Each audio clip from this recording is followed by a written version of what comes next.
Alright guys, so today we're going to talk about the Skald class in Legend of Ymir.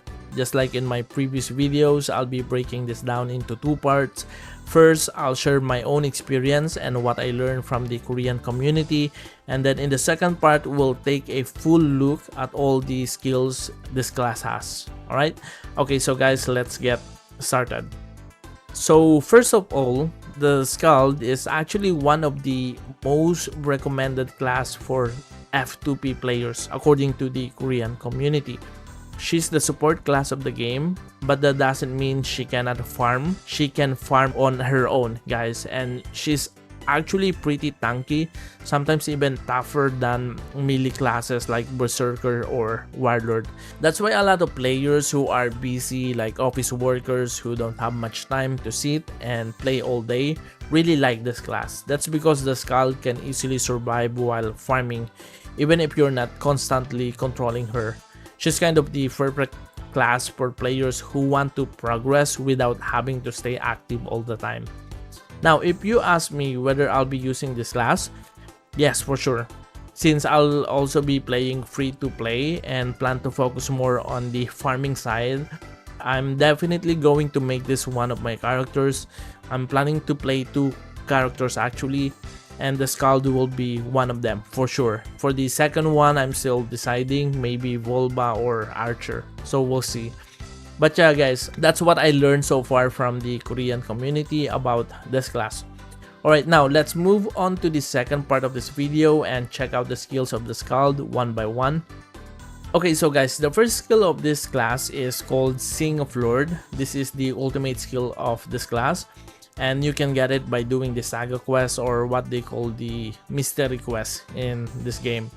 So this one has a knockdown effect just like the Warlord, and if you level it up to the max, you can increase the knockdown chance up to 100%.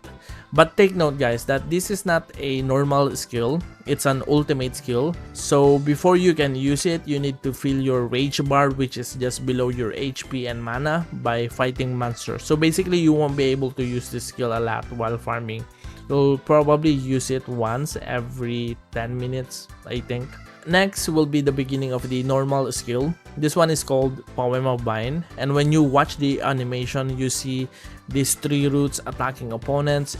It kind of give me that Dennis from Ghost Fighter vibe.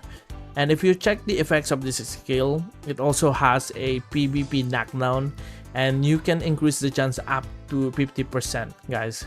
And like I mentioned before, melee classes usually have up to 100% knockback, while range classes usually go only up to 50%.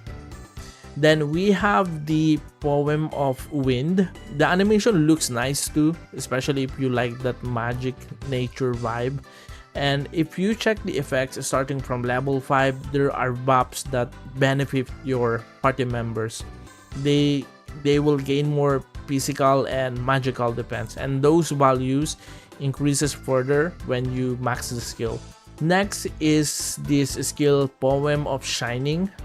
The animation feels like a holy light effect, and if you level this skill to max, you will notice something that's very common for this class. It boosts your party members again, like hit and evasion. So guys, if there's one thing that really stand out about this class, it's the crazy party buff effect that she can bring. That's why for me, I think this class is perfect for players who plan to use two accounts.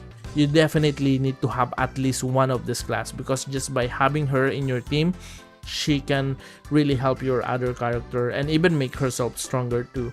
Then we have Sing of Tempest. The animation still has that same holy attack vibe, and when you check the effects, it also has a knockdown effect. It also has that knockdown just like the Warlord.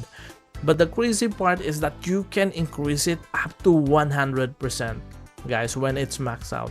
But actually, this is the only skill, so basically only one normal skill that can reach 100% knockdown. The other skills usually go up to only around 50 to 60%. Now this next one is Poem of the Rainbow, and the animation still keeps that holy theme. but this time with rainbow colors, which makes sense given the name Rainbow.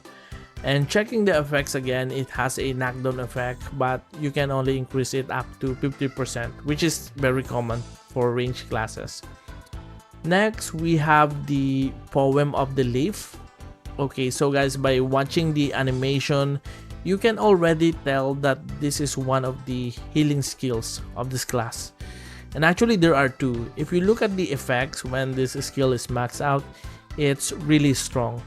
It heals and also removes debuffs. So imagine guys having someone like this supporting you with this kind of skill. That's pretty cool, right? But of course, leveling a skill like this to level 10 will really take a lot of farming time, especially for F2P players. Next is the Sing of the Guardian. The animation looks insane, kind of like a holy earthquake or a massive push effect.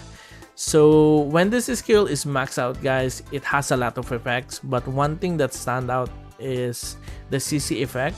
A stun with a 20% chance that lasts for 5 seconds. Yeah, that's crazy. You know, like getting stunned for 5 seconds, that's huge. And since this is an AoE skill, it can be pretty wild when maxed. I think that's why it's only 20% because it affects multiple targets. For knockdown effects like we seen before, they can reach 100%, but the chance drops depending on how many people you hit. Like if you hit just one target, it's 100%, but if you hit 10, the chance lowers. However, for this stun effect, it stays the same at 20% even if you hit 10 or more enemies. The next one is Poem of Wolf. When you watch the animation guys, it looks like a wolf, right? A wolf fang biting your opponent, which totally makes sense for the name. And if you check the effects, it has knockdown too, and as I mentioned earlier, when you see the line saying when increasing target reduction of probability, that's how knockdown works. The more targets you hit, the lower the knockdown chance. When you max it out, the knockdown chance can only reach 50%, which again is very normal for ranged classes. Now we have the Poem of the Shield. So if you look at the animation, there are shields appearing. So obviously this is both an attack and a buff skill. And checking the effects, it increases not just your defense but also your party's defense. And when you max this skill, the party buffs you can give are just insane. Imagine giving that kind of buffs to all your party members, like let's say 15 of them in the dungeon. That's pretty crazy. Okay, so now we have the Poem of Brave. When you see the animation guys, it pushes the monsters and something comes down from above. So this one feels like both an attack and a buff skill. And before checking the effects guys, just to let you know that this skill is actually rare. Like you cannot buy it from NPC or the clan shop. You can only get it from hunting monsters that drop this specific skill book, or by buying it from the market. So in this game, there are always 2 skills per class that you cannot buy from NPC, and this is one of them. And if you look at the effects of this skill, again it focuses on defense. Her party buffs focus more on survival, which makes her super useful in team play or farming spots. And when max, again we're seeing insane party buffs, so this class is really made for support obviously. Next is Sing of Valhalla. This is the second rare skill. The other one was the previous one. Basically, as I said earlier guys, each class has 2 skills that can only be obtained from monsters drop, not from NPC. So watching the animation, it's pretty obvious that this one is a healing skill, the second healing skill of this class, and there are actually only 2. And when you level this to max level, you will heal your party for more, and you will remove debuffs and make everyone invincible for 3 seconds. So that's insane. Like being untouchable for 3 seconds is really perfect for dodging big burst attack from boss monsters. Also, I noticed the word resurrection in the description, so I believe this is also the resurrection skill of this class, really showing how supportive this class is.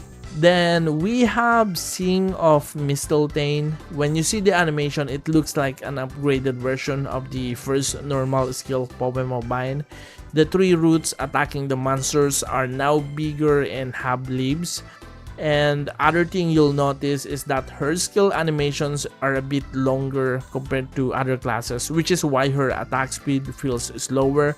And if you check the effects, there's also a knockdown effect that goes up to 50%, which is normal for ranged classes. They're just not really designed to specialize in knockdowns. And the last one, guys, is a Korean name skill, but when you watch the animation, it's obviously a buff, and you can only learn this skill once you reach level 60. Now, moving on the passive skill, they just give bonus stats. The first one, increase your magic attack power.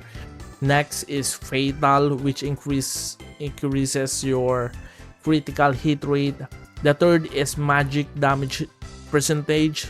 Then Magic Defense, which clearly shows that this class focuses on magic.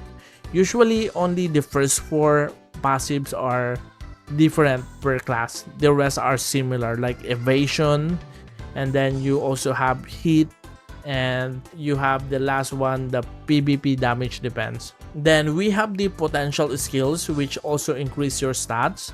So basically, guys, when you reach level 35 in this game, you will unlock this system, and every time you level up like 36, 37 and so on, you get 1 skill point to spend more, and you can reset this anytime, and it's not that expensive. So as a tip, when you first reach level 35, I suggest going for Wisdom of Mimir first, because it increases your mana and mana regen. Both are very important in this game since it's more of a long farming and slow leveling type of MMO. Later, when you reach higher levels like 50 or so, you can reset again and maybe go for Loki's agility, which increases your hit and evasion. And from my experience, if you want smoother AFK farming, you need a lot of evasion to survive. And lastly, guys, we have the special skills, which I believe are mostly for whales. Free-to-play players can get them too, but it will take a long time. Before you can unlock this, you will need specific equipment like a plus 15 Mjolnir. And then for the other skill, you need a plus 15 mags. And if you check the market, guys, even the lower upgrades are already expensive. So just imagine how much plus 15 cost. Yeah, I think only CEOs or business owner or maybe drug lords can afford this kind of skill. So yeah, guys, those are the skills that the Skald has. So what do you think? Are you going to use Skald? Are you going to be an F2P and you're going to use this? Yeah, well, for me, as I said earlier, yeah, I will be using this for sure. I'm going to have 1 Skald. So right now, I'm just deciding on what I'm going to use for the other class. So again, guys, thank you very much for watching this video, and see you on the other class review. All right.